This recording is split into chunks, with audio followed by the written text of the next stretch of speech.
Barthélémy Tshibangou, il nous vient de l'Europe, de la diaspora, donc il est congolais de l'étranger. Avec lui, nous allons parler de l'apport de la diaspora au développement de la République démocratique du Congo.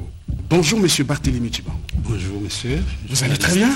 Je vais très bien. Alors, vous êtes de retour au Congo, hein? Absolument. Est-ce que ça va? Ça marche? Comment vous trouvez les pays? En tout cas, je voulais dire la même chose que le pasteur tout à l'heure. Quand on revient dans ce pays après une quarantaine d'années d'absence, on ne peut qu'être impressionné. Parce qu'en effet, il y a des choses qui ne vont pas. On ne va pas le nier. Ça ne serait pas honnête intellectuellement. Mais il y a beaucoup de choses qui vont. Je pense que nous devons aussi apprécier ce qui marche, d'accord, et critiquer positivement ce qui ne marche pas, pour qu'on puisse s'améliorer. Et il n'y a aucun système qui fonctionne sans critique. Nous devons le tolérer et l'accepter. Et donc moi je suis très heureux d'être revenu au Congo après une carrière d'une quarantaine d'années en Europe. Je suis un jeune retraité. Vous êtes venu avec vos enfants, avec vos neveux, avec vos jeunes frères, ou vous êtes venu seul? Non, pour l'instant je suis tout seul parce que mes enfants ont tous grandi. Je suis même déjà grand-père. Et donc ils vivent leur vie en Europe. Mais je vais revenir là-dessus parce que c'est une question très pertinente. D'accord? Parce qu'on va parler de la diaspora. Mais permettez-moi avant de venir au sujet, de dire deux mots. Nous sommes à la veille du mois d'août, du 2 août. J'ai un souvenir très douloureux des événements de 1998, comme on dit ici, et je voudrais véritablement qu'on puisse rendre hommage, d'accord, à tous nos frères qui sont morts à l'est du Congo, vraiment des martyrs, aussi bien la population que les élites civiles et militaires. Et je pense notamment au massacre de Makobola, au massacre de Kavumu. Je pense aux martyrs, aux personnalités comme Monseigneur Kataliko. Je pense au général Mbouzamabe, au général Baouma, évidemment à Mamadou Ndala et à d'autres martyrs de services de sécurité qui ont été tués, assassinés, parce qu'ils étaient congolais. Je rends hommage à ces personnes et je leur dis salut. Alors, l'apport de Congolais de l'étranger au développement de la République démocratique du Congo, comment le voyez-vous? Moi, je le vois très positivement. Très bien, ça fait 2 ans que je reviens au Congo pour justement essayer de participer à ce développement et rayonnement du Congo. Mais permettez-moi de dire 2 choses sur la diaspora. Je souffre énormément de l'image de la diaspora aujourd'hui. Comment? Elle est très mauvaise. Elle est très dégradée. Malheureusement, même au niveau des grandes personnalités de ce pays, l'image est très mauvaise, très dégradée. Évidemment, je ne veux pas dire que c'est faux. Non, ça serait malhonnête de le dire. Il y a des éléments, effectivement, qui participent à cette dégradation de l'image de la diaspora. Mais je voudrais dire à nos frères, Totianase. Alors, je ne sais pas comment on dit en Tchuluba, en Swahili, en Swahili, en Kikongo, je ne sais pas. Totianase. Voilà. Totianase. Nous sommes un même peuple. Je dis ceci, la diaspora, c'est la 27e province du Congo. Ah ouais, ça c'est vrai. On est d'accord, il y a énormément de Congolais à l'étranger. Et dans cette diaspora, je mets aussi nos enfants. Moi, j'ai des enfants qui sont grands aujourd'hui, qui travaillent, d'autres qui étudient encore. Et cette diaspora, elle est très attachée à ce pays. Nos enfants sont très attachés à ce pays. Et j'aimerais vraiment que nos frères et sœurs puissent comprendre que donner une mauvaise image de la diaspora, c'est tuer tous ces talents qui sont à l'étranger, qui ne rêvent que de revenir. Alors, permettez-moi de suivre un petit peu ce que j'ai noté, ça sera beaucoup plus clair pour tout le monde. Moi, je dis ceci, il y a 2 types de diaspora. Il y a une diaspora des innocents. C'est des gens qui ont débarqué en Occident, en Amérique, ailleurs, peut-être forcés, parce qu'il y en a qui partaient comme des réfugiés politiques, ce qui n'a pas été mon cas. Il y a certains qui sont partis parce que la famille voulait qu'aller en Europe permet d'avoir les moyens d'aider la famille qui reste au pays. C'est ça. Vous avez d'autres qui sont partis très jeunes, qui ont grandi là-bas, ils ont débarqué comme pareil, avec la famille, et ainsi de suite. Pourquoi je les appelle innocents? Parce qu'ils n'ont pas été à l'origine de leur déplacement. Et aujourd'hui, ces mêmes diasporas innocentes reviennent au pays certains débarquent dans des postes de responsabilité parce qu'ils ont des affinités politiques. Vous savez, dans ce pays, quand on nomme des ministres, on négocie avec les partis politiques et autres. Alors quand on a des affinités dans ces partis politiques, on se voit proposer des postes. Parfois, malheureusement, sans en avoir les compétences. D'accord? Ça, ce sont des innocents. Mais vous avez aussi une partie de la diaspora qui sont des gens qui sont partis en connaissance de cause. Vous savez, il y a une époque où Mobutu a envoyé beaucoup de jeunes Congolais qui sont allés étudier. Mais il y a d'autres qui ne sont pas rentrés. Hein. Ils sont partis étudier avec l'argent du pays, mais ils ne sont jamais rentrés. Absolument, absolument. Mais ça, c'est ce qu'on appelle la fuite des cerveaux. C'est un grand débat, on pourra revenir. Donc, permettez-moi aujourd'hui de rester un peu sur la situation d'aujourd'hui. Il y a beaucoup qui sont revenus. On sait très bien, avec le changement de 2019, beaucoup sont revenus, mais beaucoup sont repartis aussi. Pourquoi? Alors vous avez dans cette diaspora ce qu'on appelle aujourd'hui des talents. Les talents, c'est quoi? Vous avez des gens qui, comme moi, qui ont commencé une carrière à 19 ans, qui l'ont terminée à 62 ans. D'accord? Et dans ce temps-là, bien évidemment, on a fait des formations, on a étudié, on a appris des métiers. D'accord? Et je vais revenir sur les métiers parce que c'est très important. On a des compétences, on a des capacités qu'on peut vérifier. On est d'accord? Et en sous-thème, si je peux dire, de cette diaspora qui a acquis des compétences et des spécialités, il y a les enfants qui sont nés en Europe. Vous les mettez où? Vous les mettez où, ces enfants? C'est leur pays. C'est leur pays, le Congo. Mais est-ce que vous dites à toutes ces... je vous coupe un peu la parole, on échange. Les compétences dont vous faites allusion, est-ce que vous leur demandez que, vu les études que vous avez faites, le pays a besoin de votre expertise, on rentre au pays pour faire ça, ou soit vous êtes déjà arrivé de vous réunir à 5 à 10, créer votre entreprise, dire nous allons au Congo pour faire ça et donner du travail aux Congolais? Oui, absolument. Nous parlons beaucoup avec nos enfants. Oui. Vous savez qu'en Europe, il y a beaucoup d'associations. Malheureusement, comme d'habitude, les Congolais s'associent par affinité tribale, origine et tout ça. Mais à cela ne tienne, nous sommes tous Congolais. Nous nous retrouvons des fois dans des associations intercommunautaires, si vous voulez. Là-dessus, cette question est importante. Pourquoi? Je ne veux pas aller dans les détails. J'ai des cas des jeunes Congolais qui ont terminé des études, notamment un qui a fait la mécanique, qui est venu ici au Congo pour essayer de trouver du travail. Mais qu'est-ce qui se passe? Il n'y a pas de porte ouverte. Il faudrait envisager de créer probablement un guichet unique de la diaspora. Pourquoi? Parce que quand on vient comme moi, il y a 2 ans, je suis venu ici, je ne savais pas à quelle porte frapper. Alors j'ai essayé de contacter XY, qui vient, qui m'explique des choses. Pendant 2 ans, j'ai fait que dépenser. J'ai fait que dépenser, sans résultat concret. Aujourd'hui, et je tiens à remercier certaines excellences que j'ai pu rencontrer, qui ont compris l'intérêt de ce que nous amenons aussi, ici au Congo. Nos enfants qui sont nés en Europe, vous savez, ils ont d'énormes compétences. Et je voudrais signaler ceci. Il y a quelque temps en France, il y a eu une étude sur les enfants des immigrés. Vous savez que la communauté congolaise fait partie de ces immigrés qui poussent leurs enfants vers l'excellence au niveau des études. Et beaucoup de nos enfants font de bonnes études, d'excellentes études. Ils ne s'arrêtent pas au niveau CAP, c'est peut-être le certificat d'aptitude professionnelle, ou au niveau des diplômes les plus basiques. Ils sont souvent au-delà des Bac plus 2, comme on dit en Europe. Hein, au-delà de ces formations-là, même au niveau technique et technologique. Nous avons des ingénieurs, nous avons des hauts cadres qui ont vraiment fait de très bonnes études. Et ces enfants, quand ils veulent rentrer au pays, les mêmes, papa, je vais faire quoi? Est-ce que je vais trouver le même poste, au moins équivalent, que j'ai ici en Europe? Vous comprenez? Moi, mon dernier fils, il fait l'automatisation. Il est dans une grande école d'ingénieurs de l'automatisation. Des robots. Fabrication des robots, des logiciels aussi, parce que les robots sont d'abord les logiciels. Ce sont les concepteurs de logiciels. Il me dit, tu me peux pas, moi j'aimerais bien un jour. Bon, évidemment, il est jeune, il a 21 ans, donc je ne vais pas, pour aujourd'hui, il a encore le temps d'avancer dans ses études, mais il a déjà cette préoccupation-là. Pourquoi? Parce que le Congo, c'est un pays solution, mes amis. J'ai très apprécié ce que le pasteur a dit tout à l'heure. C'est un grand pays, nous ne devons pas avoir des complexes. Le Congo, c'est un pays solution. Alors, un pays solution, ça veut dire quoi? Alors, c'est un pays où il y a tout.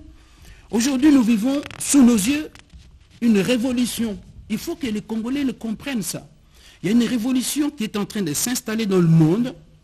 Et le Congo est ce pays, et c'est pourquoi d'ailleurs vous l'avez très bien dit tout à l'heure, c'est pour ça que nous sommes combattus. Pourquoi ? Le Congo est l'un des pays qui possède les minerais rares, les terres rares, on appelle ça les terres rares, dans lesquelles on trouve le coltan, le cassiterite, en fait, toutes ces choses-là. Et ce sont ces minéraux qui font que les grands pays aujourd'hui construisent des engins extraordinaires. On va sur la Lune avec des minéraux du Congo. Je ne parle même plus de portables que tout le monde connaît, les smartphones, comme on dit. D'accord? Donc ça demande quoi? Ça demande deux choses. Très bien. D'accord? Ça demande deux choses. Alors, je vais essayer de lire pour recadrer mes idées.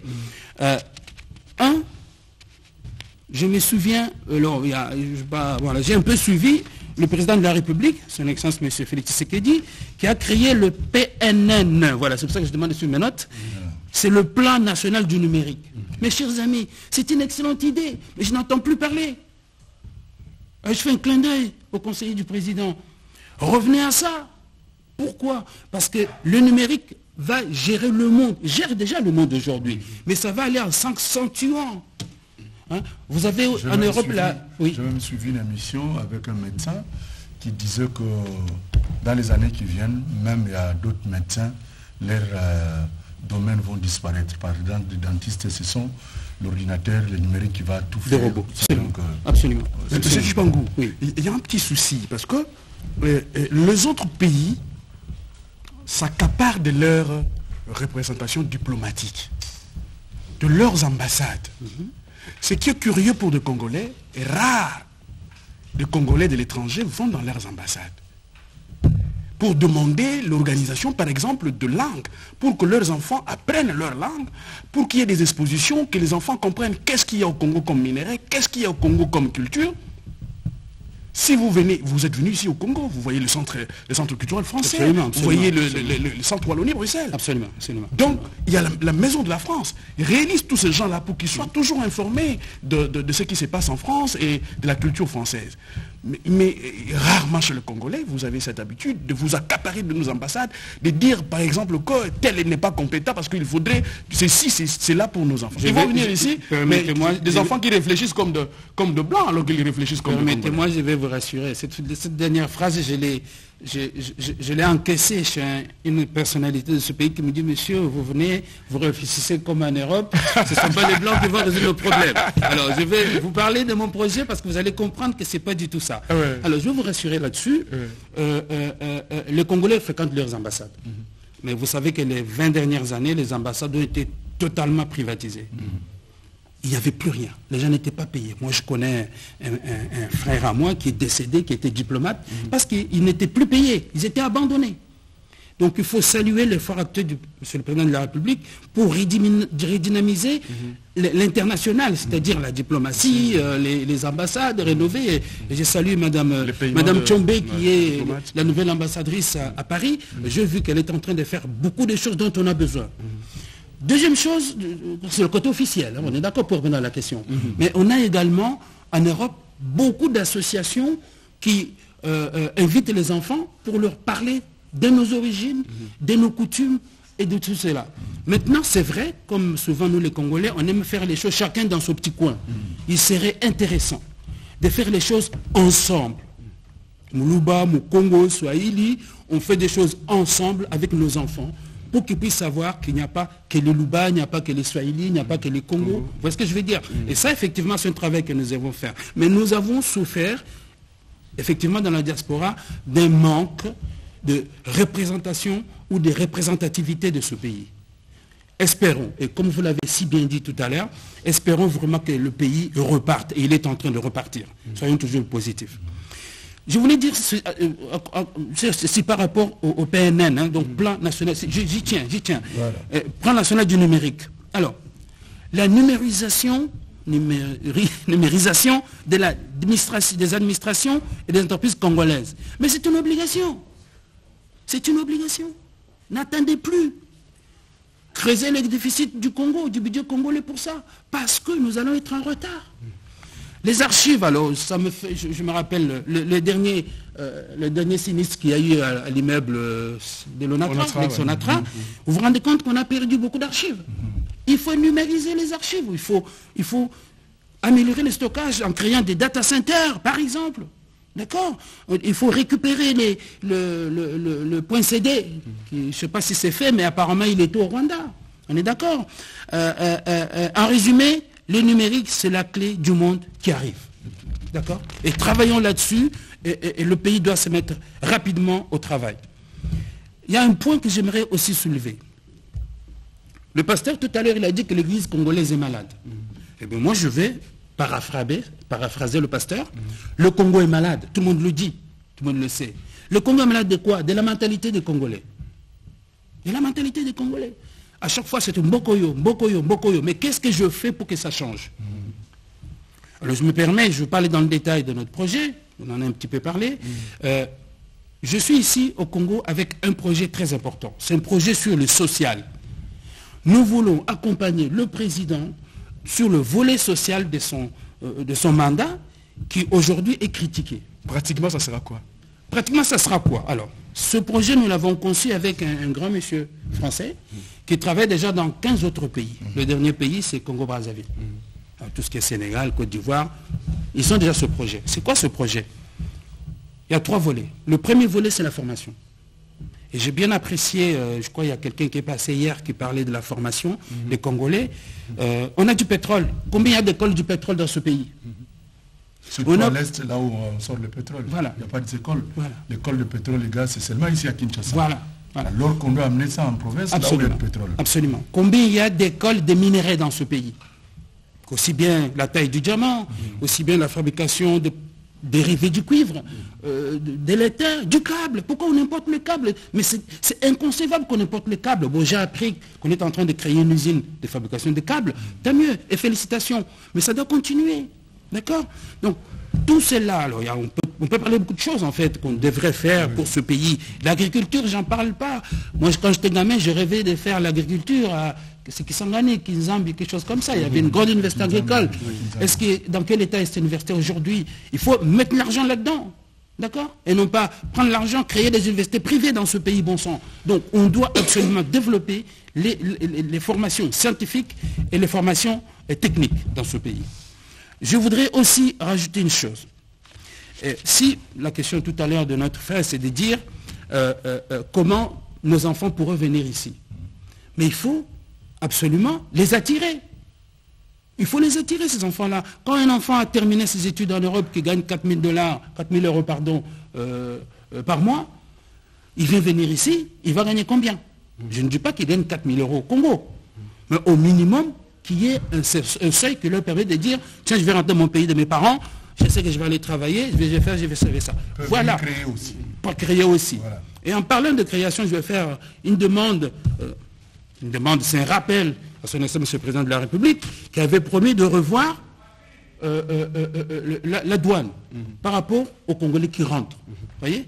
Moi, j'avais une grande maison en Europe que j'ai vendue. J'ai beaucoup de choses qui traînent à gauche, à droite, que je peux ramener ici. Mais quand j'ai demandé combien ça me coûterait le conteneur, j'ai dit pour l'instant ça reste là-bas. Alors je me permets... Quand vous voyez, c'est le même problème avec Maman Françoise. Voilà. Elle est en train de nous suivre.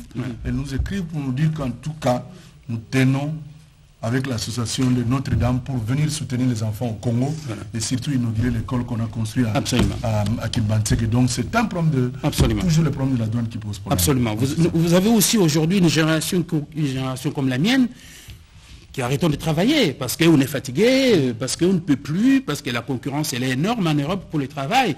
On n'a plus les compétences d'aujourd'hui. Il faut le dire, il y a des Congolais qui font semblant quand ils viennent ici. Il y a plus les compétences ne sont plus les mêmes. Alors quelqu'un qui a étudié ici il y a des années en Europe, il est, si ce n'est pas quelqu'un qui a fait des formations continues, il est déclassé. Il est déclassé. Donc, la réalisation nous fait signe que nous sommes arrivés à la fin. D'accord. Résumé en 2 minutes, qu'est-ce que nous pouvons retenir pour aujourd'hui? En 2 minutes. Voilà. Le projet que j'amène, c'est pour la jeunesse. Formation au métier, on en a parlé un peu tout à l'heure. Très bien.